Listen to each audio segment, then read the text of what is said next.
Ikatan persaudaraan Haji Indonesia terbukti beramal mulia. Pada kesempatan ini izinkan saya ingin merefresh, menyegarkan kembali materinya, jadi tidak tidak terlalu muluk-muluk lah ya. Saya ingin merefresh kembali karena ada sebuah ungkapan, mustahil kita bisa memahami Islam dengan benar tanpa memahami sejarah pembawanya. Karena di dalam Sirah Nabawiyah yang dari beberapa sumber saya baca, itu memang sampai saat ini dan insya Allah sampai kiamat pasti itu selalu relevan dengan kejadian-kejadian di sekitar kita, sehingga parameter kita, rujukan kita tidak kemana-mana. Dan itulah pasti jalan yang terbaik. Laqad kana lakum fi Rasulillahi uswatun hasanah. Ibu dan bapak sekalian, bicara tadi bahwa saya diminta untuk khusus bicara tentang ekonomi Islam tentu saja. Saya pikir bisnis itu mudah, dan kita ingat bahwa Rasulullah SAW itu seorang pengusaha yang hebat. Di dalam Al-Quran Allah abadikan di surat Ad-Duha, riwayat hidup singkat Rasulullah itu ada di surat Ad-Duha. Wa wajadaka a'ilan fa'agna. Muhammad, kudapati kamu miskin, kemudian aku kayakan. Semua tidak bisa yang mengingkari ini. Rasulullah terlahir dalam keadaan yatim, kemudian piatu, miskin, ya, karena ayahnya tidak meninggalkan peninggalan yang berarti, tidak bisa baca tulis, kemudian Allah kayakan. Kalau zaman sekarang ini ada anak yatim, piatu, miskin, bantu tahun, bagaimana nasibnya? Jangankan Rasulullah terlahir dalam keadaan yatim, karena dalam kandungan ibunya ayahnya sudah diwafatkan.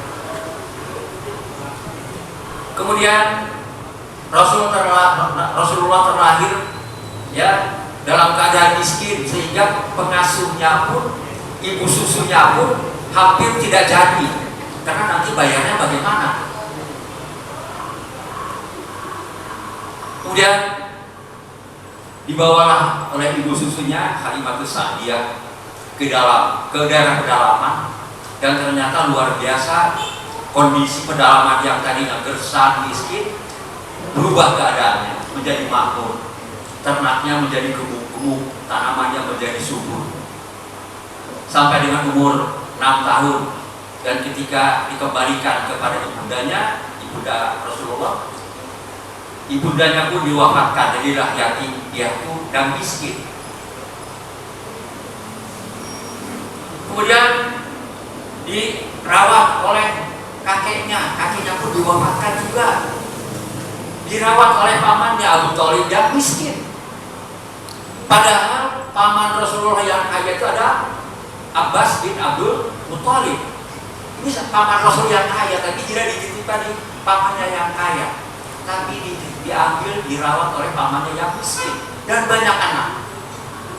Justru malah sebaliknya, Rasulullah meringankan beban pamannya dengan membawa Ali bin Abi Thalib untuk ikut bersamanya, dan kemudian gembala kambing penduduk kota Mekah.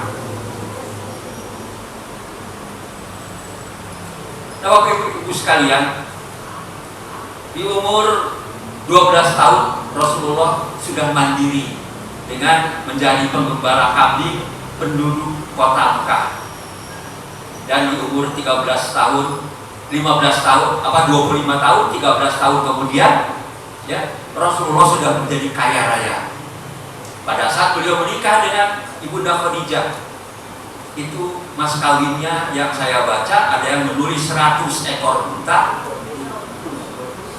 ada yang menulis 60 ekor unta, ada yang menulis 40 ekor unta.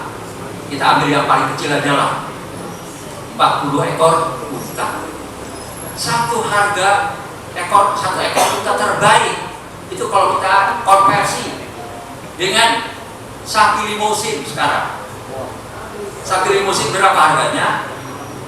Per ekor semurah-murahnya 50 juta per ekor, semurah-murahnya ya, kali 40 berapa itu jumlahnya? 2 miliar rupiah kalau diuangkan di zaman sekarang. Pernah dengar nggak Bu Pak, ketika kita jadi saksi akad nikah Pak Rois, pernah nggak dengar saya menikah Fulan binti Fulan dengan mas kawin 2 miliar rupiah? Pernah dengar? Pernah dengar? Gak pernah kan?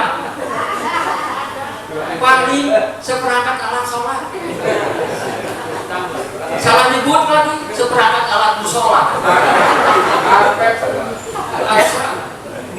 Alat musola segala beduk, segala tong-tong, segala